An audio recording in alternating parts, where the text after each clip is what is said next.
in the New York area before then? And I mean, what's it like to kind of come here with everything shut down? And did you even look see the campus in any way besides a virtual thing before you decided to come? Yeah, no, it was all virtual. I had never been to the Northeast. The closest I ever been to New Jersey was Boston. So I didn't really know a lot about it. The virtual visit gave me a good inkling of what campus looked like, what the facilities were going to be like. But no, I had never been here, so it was all new. And I still don't really feel like I know like the Rutgers campus and area and like kind of like the campus life as well as it would be in a non-COVID era. So I'm excited that if we can get through this COVID stuff, that I'll get a chance to see Rutgers at its full potential and stuff like that. And I guess what's it like to win a huge game on the road as a quarterback and come back to a campus where there's no one there to greet you at the airport or to hang out with, or students on campus to slap you on the back? What was that like this past few days? I'm a pretty mellow guy. I was tired, so I was excited to go home and sleep in. But we got to see all of our guys that didn't get to travel. They were waiting for us, so that was really fun. They were waiting when the buses pulled up, so that was really fun to see those guys. That's the rest of your family. But I don't know. I'm a simple guy. I like to go home and go to sleep. I'm tired usually by the end of the day with travel and stuff like that. So probably not too different for a guy like me, but I'm sure for some of the guys it was a little bit of not quite as exciting as it would have been in a normal era. Next question from Chris Eisman with Gannett. Hey, Noah, kind of just jumping off James' first question. What did you like about the opportunity that Rutgers offered you? You said the other day that you kind of found your home, but what did you like about the chance that they were going to give you here, and what really appealed to you and stood out? I've said it a couple of times, but I really believed in Coach Schiano. When I talked to him, he was one of the first people that called me when my name entered the portal. A little bit of shell shock because I know the name and what he had been to this program, and then his career through the pros in Ohio State and all of his stops. So it was a special connection I felt like I had with Coach Schiano when it started, and it continued through the process. I think I took like 2 weeks to make the decision. I wanted to take my time, but also not take too much time. So really it was the opportunity and the belief that he had talent, what he had told me about the room, about the guys on the team, about the offensive skill, about the defense that they were going to have. It was appealing for a quarterback to know that there was going to be a support system around me and to have a really talented team to compete with. So that was a lot. But a lot of it was I believed in Coach Schiano's vision and what the plan he had laid out for us to get there. Any questions, just raise your hand. Next question from Keith Sargent, NJ.com. Hey, Noah. I wanted to actually get into your backstory a little bit. I know your father played quarterback in Nebraska. Three of your uncles did. Your grandfather was your high school coach. Was football in your blood growing up? I mean, could you have done anything else? Yeah. No, football was in my blood. My dad actually played tight end in Nebraska. I had an uncle on my mom's side that played quarterback there. But football has been in my blood. I was a student manager from kindergarten all the way through 8th grade, and then when I was able to join the team as a freshman. But yes, I don't know. Football is really a lot of what I've known my whole life, though basketball is a very close second. Just as a follow-up, I know you said that you're a relatively quiet guy, and you probably wouldn't have done anything. A couple of people back in Nebraska said that you were an altar boy back in Nebraska. Is that kind of show that you basically are a pretty quiet guy? Yeah, no. I'm a small circle guy. Yeah. I've got a group of close friends, my family, and stuff like that. That usually, like after a game like that, we probably get some food somewhere, sit down, talk about it, laugh about it.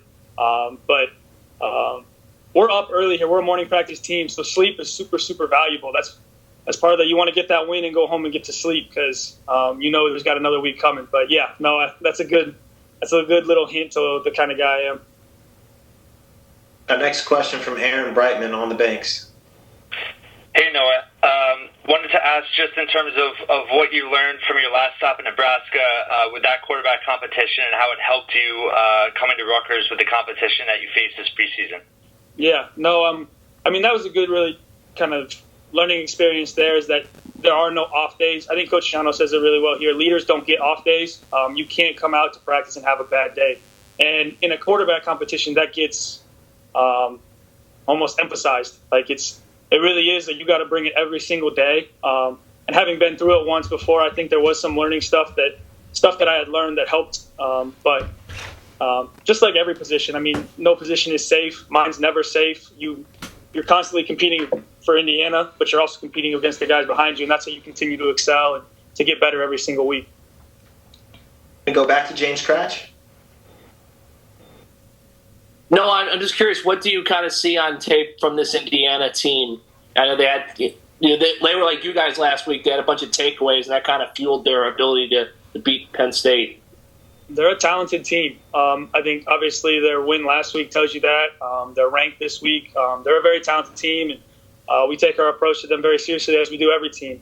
But we're going to chop every day at practice and watch the tape, get ready, look at what they did this year, look at what they did last year, and get as much information as we can. But they're a very talented team. Next question from Chris Eisman. Noah, when you reviewed the film from your game the other day, I mean, what did you take away from it? And is there anything in particular that you kind of want to continue to improve on going into this next one? No, I mean, as an offense, we had our hiccups. As a quarterback, I had mine. So it was good to get kind of the rust off and can see those things on tape. Now, there's some mistakes that we made that we can't make playing a talented team like Indiana, so we've really got to take what we learned from that tape, apply it to practice, and be ready to use it on Saturday. So maybe nothing in particular, but those hiccups that we identified as an offense, and me in particular personally, we're going to get those cleaned up, and we're going to be ready to go for Saturday. Time for a couple more. We're going to go back to Keith Sargent, NJ.com. Noah, a couple of other people have told me that you played basketball. You're a really good basketball player. I know you joined the Nebraska team as a walk-on for a Big Ten tournament. I think you were a pretty good hurdler as well. My question is, were you always was quarterback always it? Did you ever think about basketball? Was it other sports? There was a stretch early in my high school career where I had a little bit more interest for basketball, but I knew I always wanted to play quarterback. I feel like I have the brain for it. But, I mean, obviously it's not perfect. I got to continue to get better. I've made my mistakes mentally, maybe technique-wise, but I've always wanted to be a quarterback. I've played that since I was little, played it all through high school, although I did play a little bit of free safety because we were a small school and I played both ways. But I've always wanted to be a quarterback. Take our final question from James Cratch, NJ.com. No, you mentioned that Indiana's obviously ranked now. It's been a long time since Rutgers beat a ranked team, 2009, so I haven't done the math. I can only imagine what you were doing back then. Is that something, I know you chop through every day, but you have to, I would imagine, as a team, realize the opportunity that's in front of you on Saturday. It's actually the longest stretch for a Power 5 program in the country to not have a win over a ranked team. Like you said, we're going to chop every opponent, nameless, faceless. We're going to look at the tape. We're going to look at the defense. We're going to make our plan, and we're going to do our best to execute our plan, regardless if they're ranked, unranked. But, yeah, it is a good opportunity. We're not blind to that fact, but we're going to really zero in on our jobs in the moment and the opportunity each play has for us, and try not to get caught up in the sometimes the excitement and the hype that comes with playing a ranked team. It's just doing your job, chopping your job, and doing the best you can. Noah, we're going to take Short question. One, what was the reaction back home from all your friends and family when you got back? And two, talk about the work you've done getting in sync with your receivers, Bo Melton and Shameen Jones.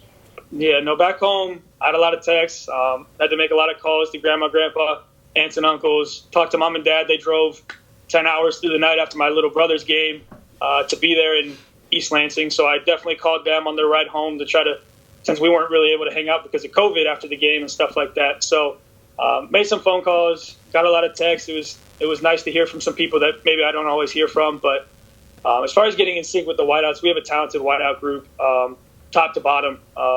Not any one guy is needing to be singled out or anything like that. But we do a lot of work after practice. There's a lot of guys who Coach Taekwon or Coach Underwood has these guys getting 30, 40 catches every day after practice. And I just think that attention to detail, and I try to stay and throw it to them, and then maybe get a couple routes that we missed that day or routes that we know are going to be a big part of the game plan and get those emphasized and make sure those are completed multiple times a day. So just all that stuff adds up. We did a lot of it in training camp. So I think the guys do a really good job staying afterward and getting extra work. And I'm there with them every day. So we get that kind of connection going after practice.